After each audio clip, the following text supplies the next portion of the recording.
You probably think being a T-Rex is awesome.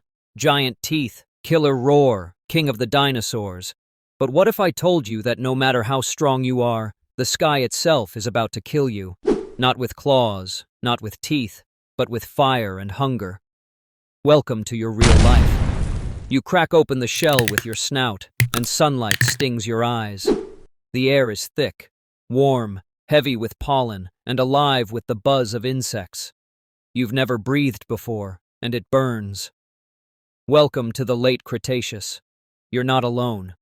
Around you, other eggs are breaking. Your siblings emerge, wet, clumsy, squirming on the sandy ground.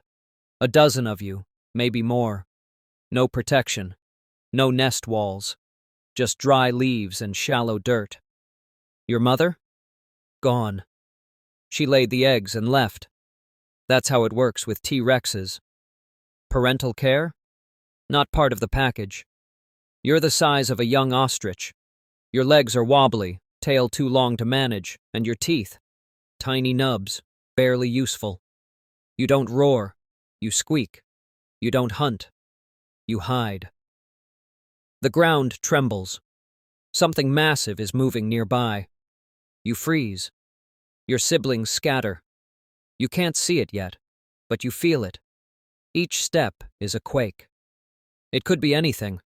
A triceratops, an ankylosaur, or worse, another adult tyrannosaur. You crawl beneath a log, trembling, heart pounding. And that's when it hits you. You are very much not at the top of the food chain. Not yet. It's been a day, maybe two. You don't know time. You just know hunger. The kind that burns your belly and turns your vision blurry. Most of your siblings are gone. Some wandered too far and didn't come back.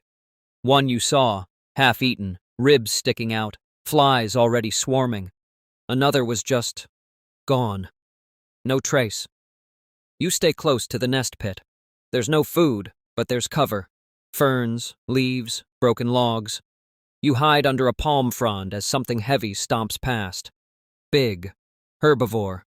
Not safe to challenge, but big enough to crush you by accident. You try eating bugs, a fat beetle. You gag. Your teeth aren't right for this. You want meat. Warm, red, twitching. But you're small. Your claws barely scratch bark. Your jaws are weak. You're not a predator. Not yet. Then you hear it. A squeal. High-pitched. Close. Something else is struggling. Another baby. Your sibling.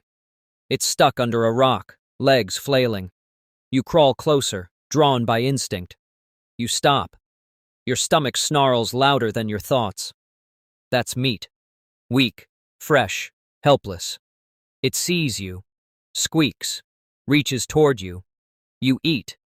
Congratulations. Your first kill was a success. You're bigger now. Maybe 2 weeks old. Still fragile, still small, but stronger. You've eaten bugs, carrion, and, once, something still warm. It made you sick. But you remember the taste. You move at night. Less danger. Fewer eyes. The forest is louder then, hissing, chirping, rumbling with ancient life. You learn to crawl low, to freeze when branches snap. You learn what smells like prey, what doesn't. Tonight, you see it. A lizard, about half your size, basking on a warm rock. You stalk it clumsily, every step too loud, your tail dragging leaves. But the lizard doesn't run. Maybe it's old. Maybe it's dumb. Maybe you're lucky. You lunge. Miss. It whips around and bites your snout. Pain sears. You roar, a squeaky, pathetic sound, and chase it blindly. It vanishes under roots. You bleed. You taste dirt and failure. Then rustling behind you, something much larger. 2 yellow eyes catch the starlight. You freeze. Predator. It's a dromaeosaur. Fast, smart, hungry. Older than you. Better than you. And you just let it straight to your bleeding face. It charges. You run. Branches slap you. Rocks cut you. You dive into a ravine, your leg twisting, your lungs tearing. The dromaeosaur snaps at your tail. You squeal. Then, it stops. A thud. A scream. Silence. You turn back. A bigger shadow stands over the dromaeosaur's body. Another T-Rex. Not your mother. Worse. Still think your life sucks because your Wi-Fi dropped? Out here, if you stop for 2 seconds, something rips your guts out and eats you while you're still watching. There's no bad day, there's just dead. And trust me, the next part gets uglier. So stop whining, prove you're not prey, and hit subscribe before something bites first. Days pass. You're bigger now, stronger, faster, but still hunted. Everything you do is survival. You don't grow because it's glorious. You grow because you weren't dead yet. You smell her before you see her, sharp, musky, full of promise. You pick up the pace, claws digging into dirt, breath quickening. You've never done this before, but how hard can it be? You're a T-Rex. You've killed things. This should be easier, right? The first female stands in a clearing, built like a boulder with teeth.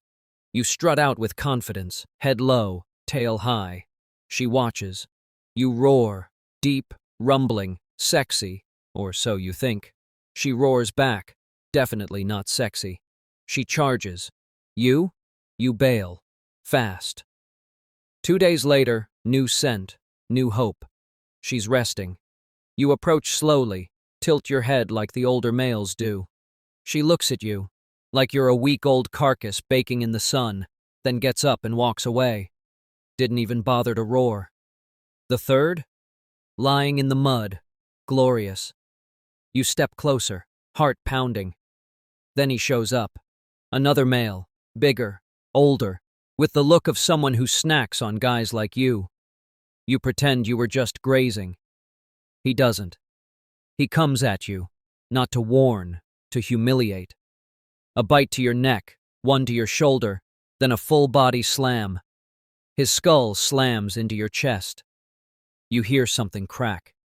You hit the ground, not gracefully, not heroically, like a punching bag. He walks away. With her. Silence. Your breathing's heavy, your body caked in dirt, your spine aching. And just when you think it can't get worse, she shows up. Another female. She walks in slowly, looks at you. No roar, no growl, no challenge. Just a look. And for the first time, someone doesn't reject you. You're at your peak. No rival left. No fear. Your mate watches as you tear through a hadrosaur's neck like it's nothing. You don't even roar this time. You just breathe heavy, blood dripping from your jaws. You've done this 100 times. You'll do it 100 more. And then, the sky changes. A light, massive, white-hot, cuts across the heavens like a god's sword. The roar that follows shakes the trees. Birds scatter. The air itself seems to flinch. You freeze. Everyone does. Even the forest holds its breath. You don't know what it is, but something deep in your bones says, this is different.